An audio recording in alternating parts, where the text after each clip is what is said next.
France ने आसमान में उतारा है राफेल का नया अवतार। वहीं क्या है स्पेशल 26 जिसकी डील को लेकर भारत चर्चा में भी आया हुआ है। जहां एक तरफ ये सब कुछ चल रहा है, वहीं दूसरी तरफ हजारों एक्शन के बाद अब एक और एक्शन देखने को मिल रहा है और वो एक्शन है कि अमेरिकी संसद में चीनी एआई डीप सीक के इस्तेमाल पर बैन लग गया है। जानेंगे क्या चल रहा है यहाँ पर। जियोपॉलिटिक्स में बहुत सारी चीजें चल रही है, हमेशा की तरह जानने को मिलेगा बहुत कुछ। आइए जानते हैं इन खबरों को विस्तार से। अमेरिका संसद कांग्रेस ने अपने ऑफिस में चीन के artificial intelligence chatbot deep seek का इस्तेमाल पर बैन लगा दिया है। एक्सियोस के रिपोर्ट के मुताबिक इसे लेकर यूएस कांग्रेस ने एक नोटिस जारी किया है और कहा है कि सिस्टम में खतरनाक सॉफ्टवेयर अपलोड करने के लिए कई चैटबॉट का इस्तेमाल किया जा रहा है। इसमें डीप सीक से जुड़े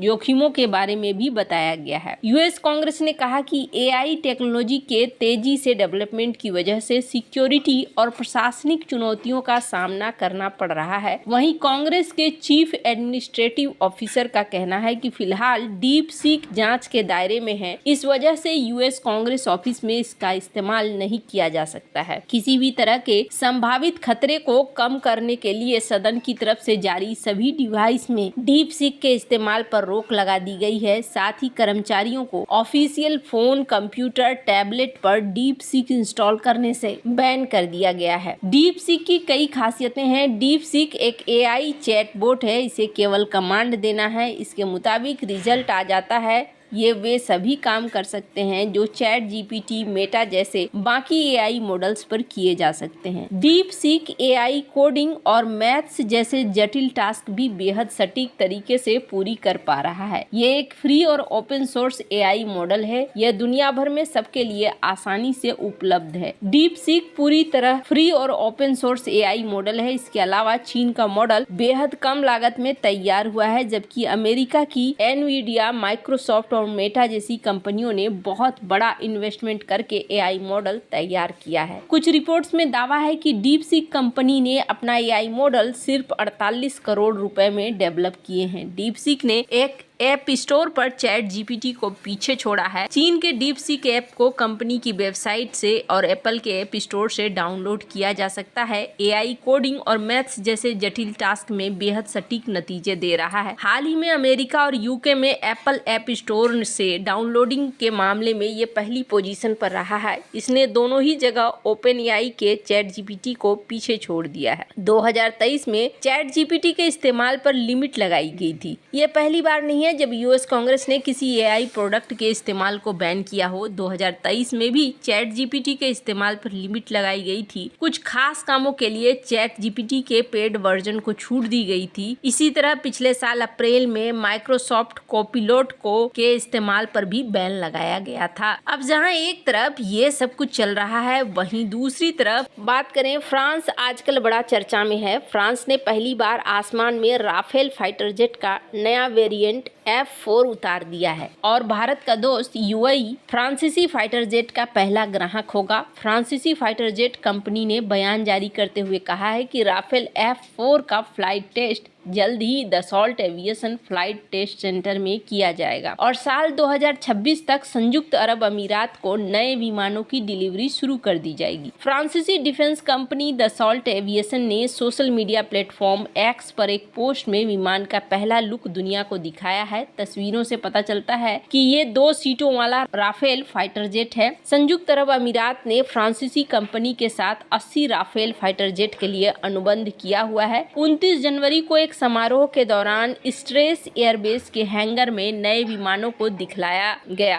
फ्रांसीसी वायुसेना के बाद यूएई दूसरा देश होगा जो F4 को ऑपरेट करेगा। यूएई और फ्रांस के बीच राफेल को लेकर हुआ ये सबसे बड़ा डिफेंस समझौता माना जाता है। यूएई ने दिसंबर 2021 में 80 राफेल फाइटर जेट खरीदने के लिए फ्रांसीसी कंपनी के साथ करार किया था। यूएई जो राफेल फाइटर जेट खरीदने वाला है वो F4 वेरिएंट है, जबकि भारत ने जो राफेल खरीदा है वो F3 है। इंडियन एयरफोर्स ने जुलाई 2020 में राफेल F3R को अपने बेड़े में शामिल किया था, जब 5 विमानों का पहला बैच नवंबर 17 स्क्वाड्रन गोल्डन एरो में शामिल हुआ था। दसॉल्ट एविएशन ने इंडियन एयरफोर्स के लिए जो विमान बनाए हैं उसमें भारत की जरूरतों के मुताबिक 13 अपग्रेडेशन किए गए हैं, जो ओरिजिनल F3 वेरिएंट से थोड़ा आगे ज्यादा है। इंडियन एयरफोर्स के राफेल में armament air sol modular highly agile modular munitions को शामिल किया गया है। साफरान इलेक्ट्रॉनिक्स एंड डिफेंस के सभी मौसम में काम करने वाले स्मार्ट एयर टू सरफेस हथियार ने स्टैंड ऑफ क्षमता को बढ़ाया है, जो 70 केजी से ज्यादा की दूरी पर लक्ष्यों को भेदने की क्षमता रखता है। 70 किलोमीटर से ज्यादा की दूरी पर टारगेट को भेदने की क्षमता रखता है। भारत ने जो राफेल खरीदे हैं उनमें एयर टू एयर हमला करने के लिए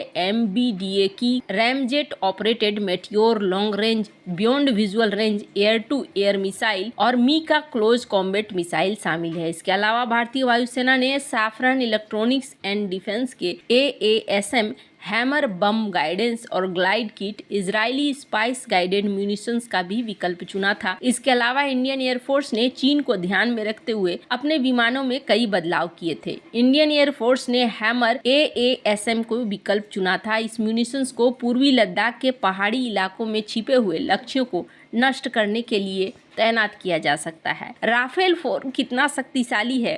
तो UAE जो राफेल F4 खरीद रहा है उसमें भारत के मुकाबले कई और अपग्रेडेशन किए गए हैं। UAE के राफेल में थेल्स सॉफ्टवेयर परिभाषित रेडियो, सैटेलाइट कम्युनिकेशन और RBESA radar, Talios targeting pod, front sector optronics system, helmet mounted display क्षमताओं को अपग्रेड किया गया है। इसके अलावा फ्रंट सेक्टर ऑप्ट्रॉनिक्स में एक नया IRTS होगा जो राफेल के मौजूदा सेंसर को सूट करेगा। इसका फायदा ये है कि इंफ्रारेड स्पेक्ट्रम के माध्यम से कम सिग्नेचर वाले फाइटर जेट्स के खिलाफ दिन हो या रात हो उन्हें काफी बेहतर तरीके से पहचाना जा सकता है। इसके अलावा UAE जो राफेल F4 खरीद रहा है उसमें रडार में नए synthetic aperture radar, ground mobile target indication और ट्रैकिंग मोड भी है। इस अपग्रेडेशन से राफेल की लंबी दूरी पर हाई रिजोल्यूशन रडार इमेजरी बनाने और हर मौसम में ग्राउंड टारगेट का पता लगाने ट्रैक करने की क्षमता को बढ़ाते हैं। इसमें spectra self defence electronic warfare suit के लिए भी एक नया डिजिटल जैमर भी है। इसमें कोई शक नहीं है कि वक्त के साथ हर चीज में बदलाव होते हैं और हथियार इंडस्ट्री में लगातार अपग्रेडेशन होते रहते हैं। दुश्मनों की क्षमता को ध्यान में रखते हुए अपनी ताकत को लगातार बढ़ाया जा सकता है। वहीं माना जा रहा है कि भारत अब इस बार एक पक्की डील करने जा रहा है और ये डील फ्रांस के साथ होने जा रहा है, जिसे स्पेशल 26 का नाम दिया जा रहा है। भारत अपनी सैन्य ताकत को लगातार बढ़ा रहा है और ऐसे में भारत अगले कुछ हफ्तों में फ्रांस से राफेल लड़ाकू जेट के 26M संस्करण और 3 स्कॉर्पियन पनडुब्बी की खरीद पर मोहर लगा सकता है। ये माना जा रहा है कि इस साल हर महीने भारत नौसेना को एक नया जहाज मिलेगा। PM मोदी जाने वाले हैं 10 और 11 फरवरी को फ्रांस की राजधानी पेरिस में। यहाँ पर AI पर आधारित 2 दिन की शिखर वार्ता में हिस्सा लेंगे। इसके साथ साथ माना जा रहा है कि यहाँ ये डील पूरी हो सकती है। राफेल मरीन जेट को एंटीशिप स्ट्राइक के लिए सबसे अच्छा माना जाता है। न्यूक्लियर प्लांट पर हमले के हिसाब से बना हुआ है। इसके अलावा ये राफेल के दोनों वेरिएंट में 85% कंपोनेंट समान है। इसके स्पेयर पार्ट से जुड़ी कोई भी कमी या समस्या नहीं आने वाली है। एक पूरा इंफ्रास्ट्रक्चर भारत ने बना लिया है, इसलिए भारत के लिए राफेल इस वक्त सबसे सही दिख रहा है। वैसे आपको क्या लग रहा है? इन सब मामले में आपकी क्या राय है? कमेंट कर जरूर बताएं। जल्द मिलते हैं अगली वीडियो में नई खबर के साथ।